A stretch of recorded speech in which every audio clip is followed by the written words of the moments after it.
ரிஸ்க்குலாம் இல்லை, எல்லாமே சேலஞ்சஸ். எல்லா சீன்லேயுமே சேலஞ்சஸ் வரும். அது டெக்னிக்கலாகவும் சரி, அது மாதிரி வந்து மற்றபடி ஒரு லாஜிஸ்டிக்ஸாக அந்த மாதிரி நிறையா இல்லை ஒரு சீனுமே இருந்துச்சு. அதில் இந்த 15 மினிட்ஸ் சிங்கிள் ஷாட் வந்து மொத்தமாக டீமாக அதை பிளான் பண்ணி அதை கொஞ்சம் எல்லாருமே என்ஜாய் பண்ணி அந்த சேலஞ்சை வந்து எடுத்து பண்ணோம். அது ஒரு நல்ல ஃபீல், நல்லா லேர்னிங்காகவும் இருந்துச்சு. முன்னாடி எடுத்த படம் இந்த படம் ஒரு வந்து சவால்கள் அது ஏதாவது புரியல. முன்னாடி எடுத்த படங்களையும் இந்த படத்துக்கும் அதாவது ஒவ்வொரு படம் எடுக்கும்போது சவால்கள் அந்த மாதிரி ஏதாவது சார், ஏன்னா இதில் வந்து லொக்கேஷனாக வந்து பார்த்தீங்கன்னா அந்தமானில் போய் ஷூட் பண்ணுவோம். அதில் நிறைய காம்ப்ளிகேஷன் இருந்துச்சு. பட் ஆனால் ஸ்டில் ஒரு நல்ல ஒரு ஸ்ட்ராங்கான ஒரு ப்ரொடக்ஷன் டீமு, எக்ஸிக்யூஷன் டீம் எல்லாமே இருந்தனால வந்து அது எல்லாமே ஹேண்டில் பண்ணி கொண்டு போய் பண்ண முடியும். அப்புறம் ஸ்டன்ஸ் எல்லாம் பார்த்தீங்கன்னா இந்த படத்தில் வந்து ரொம்ப ஒரு ஹார்ட் கோராக ரொம்ப ஒரு ஆத்தென்டிக்கான மார்ஷியல் ஆர்ட்ஸ் ஸ்டன்ஸ் மாதிரி பண்ணணுன்ற மாதிரி இருந்தால் தான் ஹெச்ஆர்னு சொல்லிட்டு ஒரு தாய்லாண்டில் ஒரு மாஸ்டர் இதுக்காக வர வச்சு. ஸோ ஸ்டண்ட்லாம் எனக்கு ரொம்ப பெரிய லேர்னிங்காக இருந்துச்சு. அந்த விஷயங்கள் எல்லாமே கொஞ்சம் புதுசாக இருந்துச்சு எனக்கு, நான் பண்ண முடியும். ஸோ இந்த படத்தில் நிறைய எலமெண்ட்ஸ் சொன்னேன் சார். அவர் கதை ஓகே சொன்னால் பண்ணுவேன், தெரில இன்னொரு ஏதாவது சொல்லுவேன்.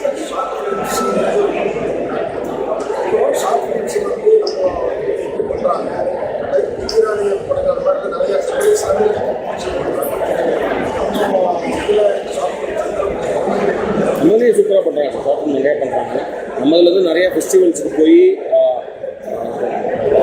பிரமிக்க வைக்கிற மாதிரி ஷார்ட் ஃபிலிம்ஸ்லாம் பண்ணிட்டு தான் இருக்காங்க. ஆனால் அது என்னன்னா வந்து நம்ம எல்லாருக்குமே அது தெரியறது இல்லை. நம்ம ஃபெஸ்டிவல் போக ஃபெஸ்டிவல் அவார்டு வேணுமோ அந்த மாதிரி பண்ணிட்டு இருக்கோம். அதை வந்து நம்ம வந்து இப்போ வந்து தேட்டர்லேயோ அதை வந்து ஒரு நெட்ஃப்ளிக்ஸ்லேயோ வர்றதுக்கான வாய்ப்புகள் இப்போ இல்லை. அது வந்துச்சுன்னா அதெல்லாம் நம்மளுமே பார்த்து நம்மளுமே பெருமையாக சொல்லிக்கலாம். இதான் ஃபிலிம் மாதிரி நம்மளும் படம் பண்ணியிருக்காங்க. ஆனால் இப்போ எப்படி இருக்குன்னா அது வந்து ஃபெஸ்டிவல் போயிட்டு அதுக்கப்புறமேட்டு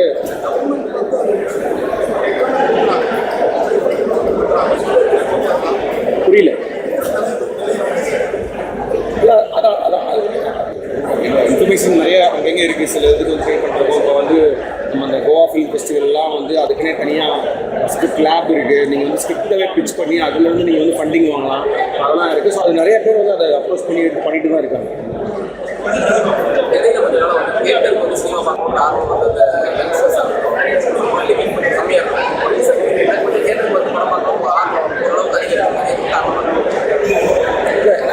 அது நம்ம இதுலேயே இருக்கல சார். நம்ம வந்து அப்படி தான் வளர்த்துருக்கோம். எத்தனை வருஷமாக நம்ம தேட்டரில் போய் படம் பார்த்து தான் வளர்த்துருக்கோம். இதுக்கு நடுவில் இந்த கொரோனா அந்த மாதிரி டைமில் இருந்தப்போ எல்லாருமே கொஞ்சம் திரும்ப தேட்டருக்கு வரது கொஞ்சம் யோசிச்சாங்க. ஆனால் இப்போ வந்து ஐ திங்க் கடந்த ஒரு 2-3 வருஷமாக வந்து எல்லாருமே வந்து தேட்டருக்கு வந்து படம் பார்க்குறதா விரும்புகிறாங்கன்னு நினைக்கிறேன். அதே நேரத்தில் ஒரு பெரிய ஸ்டார் படம் இந்த மாதிரி விஷயங்கள்லாம் வந்து தேட்டரில் பார்க்கணும். அந்த மாதிரி சொல்லிட்டு ரொம்ப இண்டிபெண்டன்ட் ஃபில்மு அதெல்லாம் வந்து அதுலேயுமே வந்து தேட்டரில் வந்து பார்த்தாங்கன்னா ரொம்ப மோசமாக இருக்கும். இல்லை ஒன்றும் எதுவுமே